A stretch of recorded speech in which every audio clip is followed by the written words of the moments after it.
back to Why Are People Like This? Today, we are going to be talking about the question that I know is at the top of everyone's mind. Do you ever look at someone and wonder what is going on inside their head? Why are people voting for a giant orange turd in the shape of a human being? Barely in the shape of a human being. Sorry, I really try not to be this catty and callous on here. Well, I don't really try that hard. And today, I don't give up. This is a message from Future Graham. I apologize in advance. Got a little bit heated in this video, in the process of filming and trying to explain this to you guys. The moral of the story is people are assholes. In my conscious waking thoughts, the only plausible explanation for voting for him is you yourself are also a giant walking turd. But I am a scientific and logic-minded person most of the time, and there are psychological theories and explanations rooted in behavior science that can shed some light on the mechanisms behind the space where a brain should be in people that are voting for a giant orange turd. If you like talking crap about politics and social justice, and maybe even think behavior science is kind of cool, or just want to watch some crazy chick with ADHD do a bunch of random crap, maybe do a subscribe. It'd be fun. If you don't know much about relational frame theory, that's what we're going to be chatting about today. I don't have a ton of time to catch you up. I'm going to give you a quick refresher. If you need details, click, is it up here? Maybe it's up here? I think it's up here. So the main things, if we're gonna just like really simplify it, the main things that influence people's vote and who they vote for are character traits and issues. So what kind of person the politician is and where they stand on issues that the individual cares about. So most of what I'm gonna be talking about today is coming from this paper. It's gonna be fun, I promise. So in this paper, one of the first things they talk about is that yes, traits and characteristics of the person you are voting for influence how you vote, okay? And that is called arbitrary relational responding. Words and phrases are arbitrary. They only have the meaning that you give them when you use them. Round of applause for Ari, everybody.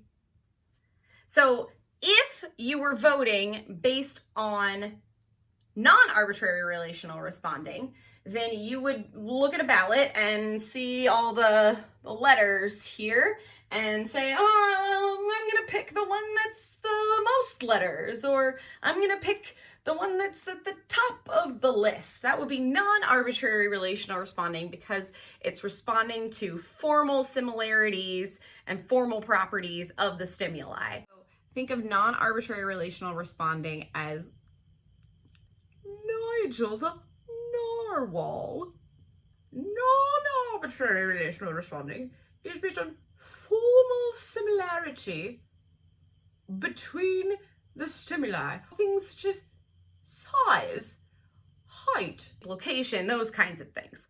But since you're responding to characteristics and stuff that has nothing to do with these letters, like nothing, you know, like TURMP doesn't necessarily mean anything on its own without the social context and all of the experiences that we have all had over the past 4 years, which makes it arbitrary relational responding. Kind of like how it's freaking arbitrary that the Electoral College stuck this gamook in here.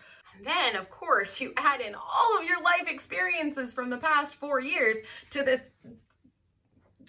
right-hand debacalypse over here and get this big old jumbled up ball of a relational frame, and you chuck it out the freaking window because you don't want anything to do with that. Ew, get it out. Back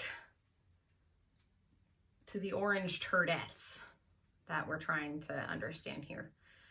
Kind of got away from those, maybe a little subconsciously and intentionally.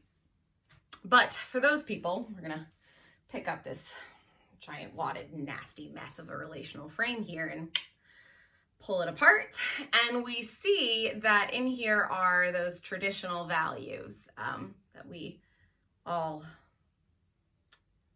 know and love so well. So the character traits that people respond to the most and think about the most when they are looking at a candidate are leadership, integrity, competence, and empathy.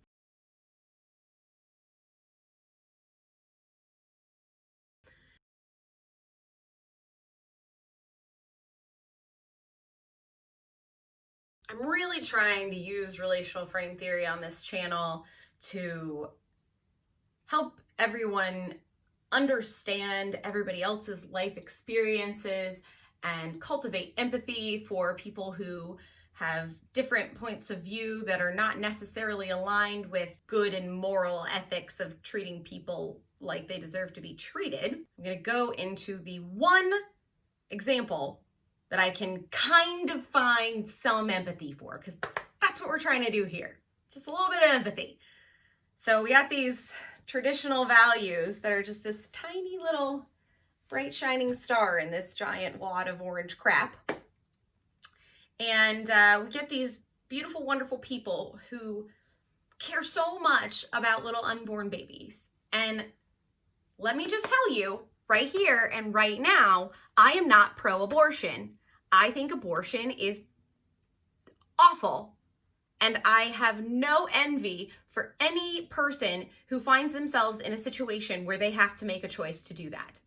I can't imagine it and hope I never have to. And also will never tell that person what I think they should do because I cannot imagine myself in that situation. You don't get to pick, not your choice. But some people just love those unborn babies more than that actual living human being that has to be put in that terrible situation and feel like it's really important that we make that illegal, despite the fact that democratic social policies actually are statistically proven to decrease the rates of abortion, much more so than just freaking outlawing it. So what you end up with is outlawing and banning abortion, traditional value. Therefore, traditional values means outlawing abortion. Mutual entailment. Let's think of mutual entailment as Muriel the bunny. Muriel for mutual entailment and bunny for bidirectional responding. Hi, class. Thank you, Muriel. Now, we've been taught that Republicans encompass traditional moral values. Therefore, Cyrus, combinatorial entailment, comes in and says Republicans are associated with banning and outlawing abortions. In relational frame theory, when you connect two separate things that you learned about a concept, we call that combinatorial entailment. Okay, so combining two things that you learned. Let's make it easier. Let's think of this as Cyrus the cowboy seahorse. Then you have this person that has this life history and these life experiences that make them feel very strongly about outlawing abortion. And that brings in Terry the Transformation Fairy, who transforms this stimulus of this giant orange turd into somebody who cares about tiny unborn children. There's a lot of, this is probably not even the prevailing relational frame surrounding why people vote for him, but it's the only one I can find any empathy for. And if you are watching this, you are somebody who is voting for a giant orange turd, who is a racist, bigot, misogynistic, self-centered, rich, money-grubbing piece of crap, for traditional moral values. You are not voting pro-life. I need wine to talk about this, y'all. I'm not even sorry. This was not supposed to be a video about abortion. I don't know how I ended up there. I just get so mad about it. And I get so mad at pro-lifers that are willing to sacrifice every other life for one that doesn't even exist. There's no science or even biblical verses that stand behind your argument. So now you guys have met the whole relational frame theory crew. There are a lot of other concepts involved in relational frame theory. I'm really trying to break it down simple for you. These are our core players here, and I am going to just pop them up aboard the good relational frameship understanding and compassion and shove them out into the ocean and hope that they can transform the stimulus functions and create some combinatorial and mutual entailments and generate some arbitrary relational responding in people that will save us all. Come back next week, guys. Hope we're all still here. While I was putting together this makeup look for filming this video, I put together a fun post-election bingo card for myself and made some predictions about what I think might happen in the first 24 hours after Election Day. And then on the Thursday following Election Day, which I believe is the 5th, I am going to post a video scoring that bingo card and seeing how close I got. It should be really interesting.